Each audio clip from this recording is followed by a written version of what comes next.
Video দেখছিলাম। তো ভিডিওতে একজন মহিলা, তিনি নিউ ইয়র্কে থাকেন।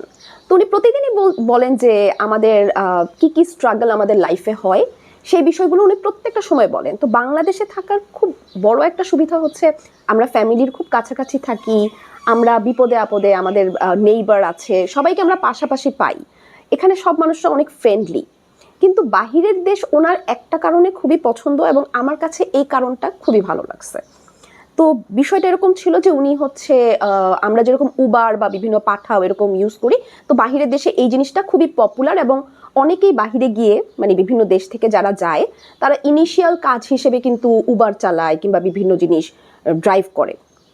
তো এরকম একজন লোকের সাথে উনি যখন কাজে যাচ্ছিলেন, তখন ওনার সাথে একজন ভদ্রলোকের দেখা হলো, উনি উবার ড্রাইভ করেন।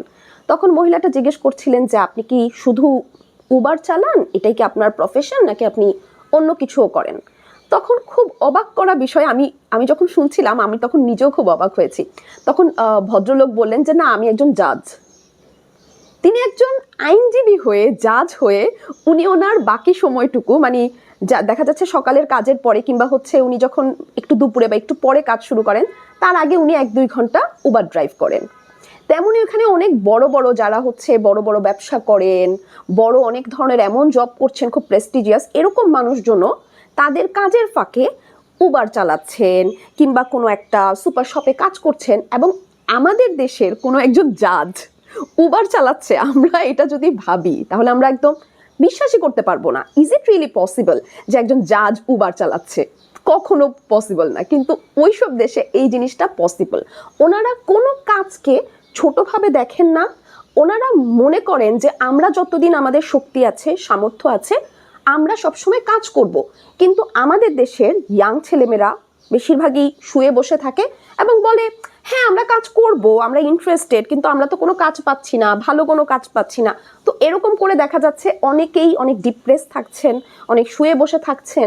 এখানে কাজের অপরচুনিটি আমি বলবো না নেই, কিন্তু আমরা হচ্ছে ছোট কাজ, বড় কাজ, মেঝো কাজ, এই কাজ করলে মান সম্মান চলে যাবে, এই বিষয়গুলো বাঙালিদের মধ্যে অনেক বেশি থাকে। সেই কারণে এমনও হয় যে তারা অনেক সময় নিজেদের বাসার ফ্লোর নিজেরা পরিষ্কার করতেও তারা মনে করে যে আমার জাত এতে চলে যাবে, বা আমার নিজের ওয়াশরুম বা নিজের জিনিসগুলো তারা অন্য মানুষকে দিয়ে করাতে বেশি স্বাচ্ছন্দ্য বোধ করে। তো আমার মনে হয় বাহিরের কান্ট্রির এই যে মানুষের কাজের মধ্যে যে বিভেদ বা বিন্যাসটা নেই বা শ্রেণী বিভেদটা নেই, এই বিষয়টা আমার কাছে খুব চমৎকার মনে হয়েছে ওনার ফাইন্ডিংসটা।